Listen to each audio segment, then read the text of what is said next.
जब मैं मधेपुरा में मजिस्ट्रेट था 1982 में, तो मैंने कहना ही शुरू किया था कि शिव को आप गुरु मानिए। उसके पहले 8 साल तक मैं किसी को कहता नहीं था कि शिव को गुरु मानिए, क्योंकि मुझको भी लगता था कि यहाँ भी गोलमाल, यहाँ भी हेरा फेरी, इसीलिए मैं किसी को बोलता ही नहीं था, चुप रहता था। मेरी पत्नी के अलावा कोई नहीं जानता था कि मैंने शिव को गुरु माना, मैं बोलता ही नहीं था। जबकि बचपन से लेके इस क्षेत्र में जुड़ा हूँ, कितने लोग झारखंड और बिहार में मुझसे परिचित होंगे, पूजा के मामले में बचपन से जुड़ा था, इसीलिए बहुत लोग मुझको जानते थे, बहुतों को मैं जानता था। और बिहार, और उसमें झारखंड भी बिहारी था, और पूरे क्षेत्र में पिताजी का तबादला होता था, मैं भी साथ साथ जाता था। तब भी किसी को मैंने नहीं कहा कि मैंने शिव को गुरु माना है। श्मशान की साधना के भी लोग मुझसे उस बीच में मिले, मैंने नहीं कहा कि शिव को गुरु माना है। अंत में चुपचाप जाके छपरा के श्मशान में सो जाता था, बालू पर अकेले, वहाँ डिप्टी कलेक्टर था, मैं सो जाता था, किसी को कुछ बोलता ही नहीं था कि मैंने शिव को गुरु माना।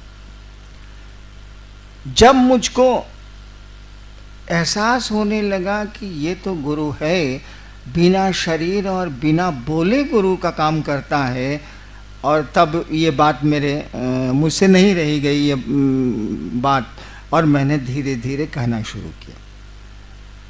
तो मेरी तो शुरुआत ही है, मैंने तो शुरू ही किया है। ठीक है, ये बात बिल्कुल अलहदा है कि किसी की प्रेरणा साथ थी, कोई था जो दिख नहीं रहा था, कोई इस ओर ले चल रहा था। ले चलने वाला अगर छोड़ दे तो हम आप कोई नहीं चल सकते। अगर उस शिव की दया न हो, वो आपके गुरु दया न करें, नहीं चल सकते आप। और जिस तरह से शिव ईश्वर के रूप में हमको आपको नियंत्रित करते हैं, वो गुरु के रूप में भी शिष्य को नियंत्रित करती हैं। ईश्वर के रूप में जिस तरह से हम आप उसकी पकड़ में हैं, गुरु के रूप में भी जैसे जैसे शिष्य भाव आवेगा, आप उनकी पकड़ में जाते चले जाएंगे। अगर पकड़ में नहीं गए तो चलना बड़ा कठिन हो जाएगा। ये रास्ता है बड़ा आसान, बड़ा सहज, बिल्कुल हल्का फुल्का, लेकिन किसी की दया पर निर्भर करता। वो आपके गुरु हैं। आप लाख चर्चा कर लीजिए, 3 सूत्र हैं ना आपके, दया मांगना, चर्चा करना, प्रणाम करना। लाख आप चर्चा कर लीजिए, लाख आप नमः शिवाय कर लीजिए, लाख दया मांग लीजिए, लेकिन जब तक उसकी दया निश्रित नहीं होती है शिष्य भाव पर या शिष्य पर, तब तक आप बढ़िया वाचक हो सकते हैं, बढ़िया बोल सकते हैं, आप शिव शिष्यता पर समझा सकते हैं आप, लेकिन शिव शिष्य नहीं हो सकते। शिव शिष्यता पर बहुत बढ़िया लेक्चर दे सकते हैं आप, सही अवधारणा दे सकते हैं आप, सही बात बता सकते हैं आप, लेकिन शिव शिष्य नहीं हो। शिव शिष्य बनने के लिए तो आपको उस शिव की दया चाहिए, और दया आपको मिलेगी जो आपका गुरु कहता है वो करने से।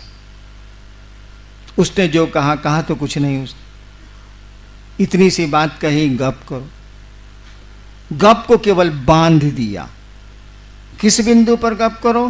तो शिव गुरु हैं, ये लोगों को समझाओ, बस, और कुछ नहीं किया उसने। बाकी पहला और तीसरा सूत्र तो मैंने डाल दिए, मुझको मिले थे, मैंने डाल दिए। सबसे पहले मुझको नमः शिवाय वायु मार्ग से मिला था, मैंने डाल दिया। बाद में समझ में आई बात कि खेला तो गुरु की दया का है, तो उसको पहले नंबर पर ले गए। गुरु आदेश था तो उसको दूसरे नंबर पर ले आए।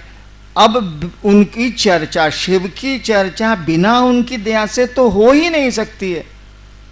शिष्य के जीवन के आधार ही गुरु हैं, इसीलिए पहले सूत्र में दया को रखा गया। उसको तो रखना ही रखना होगा। गुरु का आदेश 2 नंबर पर आया, 1 नंबर पर नहीं रहा, जबकि नियम है कि शिष्य के लिए गुरु का आदेश सर्वोपरि होता है, आपको तो उसको करना ही करना है। अन्य तो उनसे कहिए कि आपसे नहीं होता।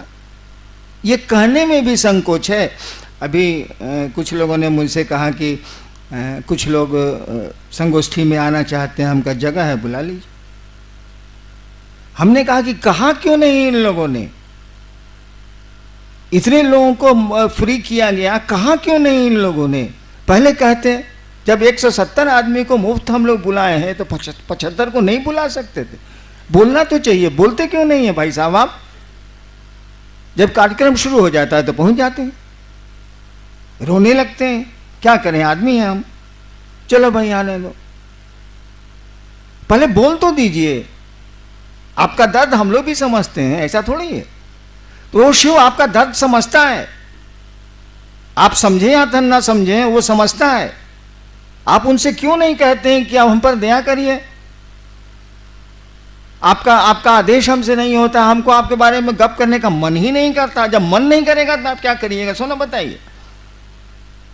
मन ही किसी काम को करने को नहीं कर रहा है, तब आपके पास कौन सा साधन बचा है, कौन सा उपाय आपके पास बचा है। गुरु की दया, गुरु के दया के आश्रम में जाइए, उन्हीं से कहिए। या जिन लोगों ने आपको कहा है कि शिव गुरु हैं और शिव चर्चा करो, उनको कहिए कि भैया आपने कहा ही काम करने को, हमारा मन नहीं करता है, हम करें तो क्या करें, आप कोई उपाय बताइए। उनको भी जवाब देना होगा, क्यों आपको उन्होंने प्रेरित किया, और वो भी आपको जवाब दे सकते हैं, वो भी आप पर दया कर सकते हैं, क्योंकि गुरु भाव को दया करने का अधिकार है। तो जितना शिष्य भाव आप में आया है उतना तो गुरु भाव है, उतनी तो दया आप कर ही सकते हैं। और कम से कम गुरु का आदेश है तो उस आदेश में बल होता है, आदेश बिना बल के हो ही नहीं सकता। अगर कोई आदेश देता है और उसमें ताकत नहीं है, आदेश लागू नहीं होगा। हमने एक कहानी सुनाई थी, कहानी क्या सच्ची घटना आपको सुनाता हूँ। बंगाल में अंग्रेजों का शासन था। कलकत्ता में हुआ क्या कि एक तालाब था, उसमें पानी पीने की दिक्कत थी।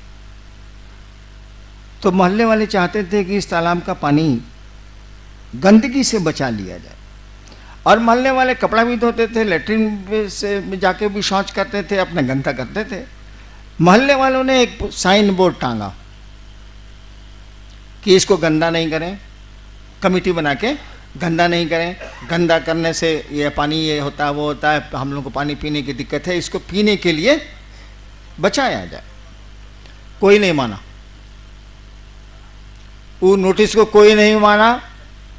नतीजा हुआ कि कमेटी वाले लोग वहाँ के डिस्ट्रिक्ट मजिस्ट्रेट के यहाँ, कलेक्टर के यहाँ गए। अंग्रेज कलेक्टर था, सुना उसने और आदेश दिया कि अब नोटिस बोर्ड टांगो, नीचे लिखो by the order of district magistrate Kolkata. नीचे लिखा गया कि कलकत्ता के जिला अधिकारी के द्वारा, उस समय तो हिंदी चलती नहीं थी, बंगला या अंग्रेजी कलकत्ते में। और उसके बाद एक आदमी भी गंदा नहीं करता था। जैसे डीएम का नोटिस टंगा, साइन बोर्ड टंगा, उसका कोई गंदा नहीं करता था, तालाब पीने के लिए सुरक्षित हो गया। देखिए, आपने मना किया, कमेटी वालों ने मना किया, कोई नहीं सुना कि वो है छे रे दूरे, वो है नमा पुलिस, वो कमेटी यार है, बराबर नहीं सुना। जहां देखा जिलाधिकारी, डिस्ट्रिक्ट मजिस्ट्रेट कलकत्ता, कि साला बड़ी मार मारेगा रे, या जेल दे देगा या सजा दे देगा।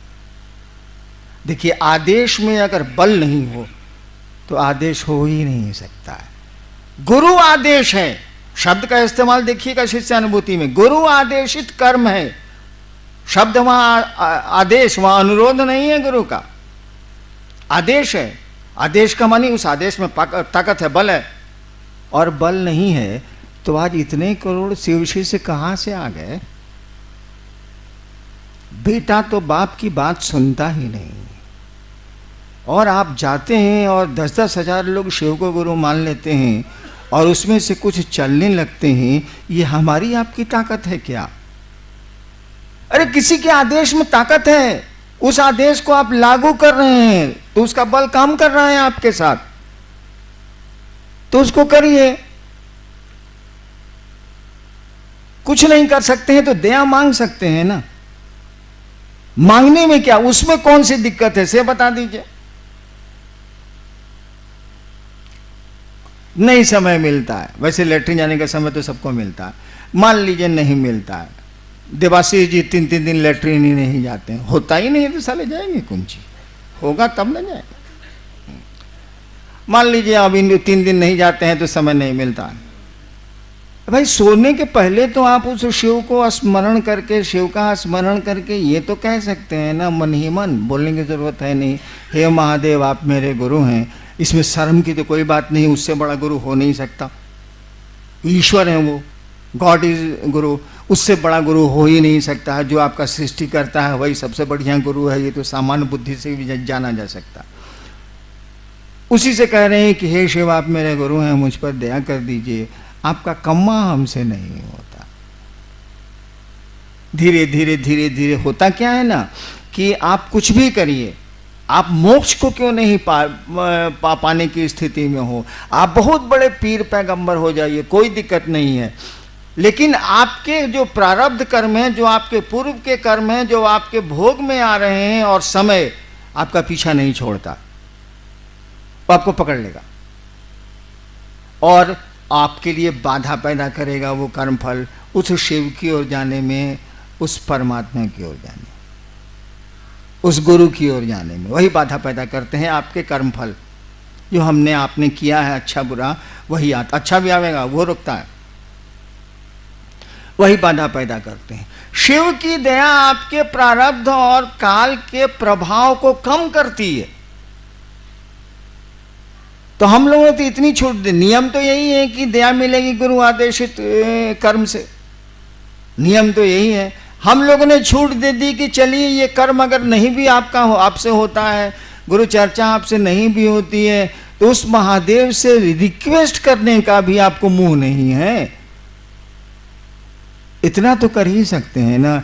और धीरे धीरे अगर दिल से ये आवाज़ उठ जाए कि हे महादेव आप दया करिए, आपका काम नहीं हो रहा है, तो एक समय ज़रूर आएगा कि दया हो जाएगी।